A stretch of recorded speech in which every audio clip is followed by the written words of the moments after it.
Hello, we're Team Green Beans from Section 4. My name is Denelson Carranza. The other two group members are Jose Vargas and Mac Lee, respectively in order. Here is our flow diagram. To begin, you're going to have to roast. We're using a Sulawesi watermelon blend, so you'd have to roast 125 grams of Sulawesi within the Nesco roaster for 20 minutes.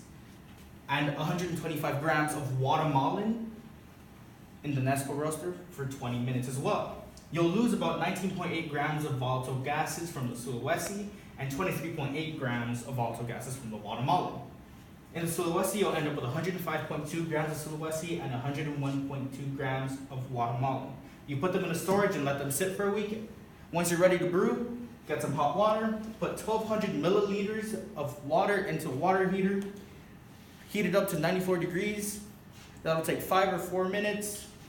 While you're doing that, set up 3 French presses in which you're going to take out 56.4 grams of Sulawesi and 14.1 grams of watermelon from the storage. Put 18.8 grams of Sulawesi, 4.7 grams of watermelon, and 400 milliliters of hot water, respectively, throughout the 3. You're going to let it absorb for 5 minutes, and you're going to extract. You should get a total of about 1,072 grams of water, which is a little bit over a liter. My name is Jose, and I'm going to be going over mass balances. For water, we had an inflow of 200 grams total. In terms of outflow, we ended up with 1,072 grams of brew, which is 72 more than required. We got 104.8 grams in terms of spent moist grounds, and we lost about 23.2 grams from evaporation. In terms of roasting, we got our 125 grams from each bean respectively. We ended up with about 204.4 grams of the total roasted mass, and we got approximately 44.6 grams from the gases and a negligible amount of chaff. And the roasts used in our brew was Sulawesi City Roast and Watermelon Dark Roast. The energy used for the City Roast Sulawesi was 0.19 kilowatt hour, and the actual mass of bean used in our brew was 56.4 grams. And if you do a little math, you get 1.0152 kilowatt hour. And for the dark watermelon, we also got 0.19 kilowatt hour for the energy roast, and the actual mass of bean used was 14.1 grams. And if you do a little math again, you get 0.02115 kilowatt hour.